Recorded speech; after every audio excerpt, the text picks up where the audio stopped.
Good morning. Here's the latest from the market open. The FTSE100 slipped 0.27% to 10,325.57.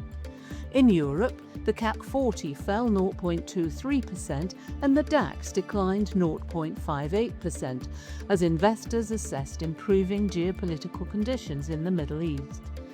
US markets were firmer overnight, with the Nasdaq gaining 0.65% and the S&P 500 rising 0.31%.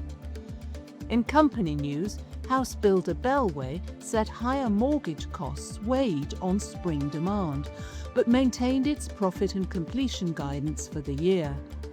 Meanwhile, pharmaceutical giant GSK agreed to acquire US lung cancer specialist Nuvalent in an approximately £8 billion deal to strengthen its oncology portfolio. Against sterling, the US dollar, euro, Japanese yen, Swiss franc and Australian dollar all strengthened, while Bitcoin fell 0.37%. In commodities, copper rose 0.78%, gold was little changed, Brent crude fell 1.3% as Middle East tensions eased, and natural gas gained 0.63%. That's your market open. I'm Fiona Craig. Have a great day.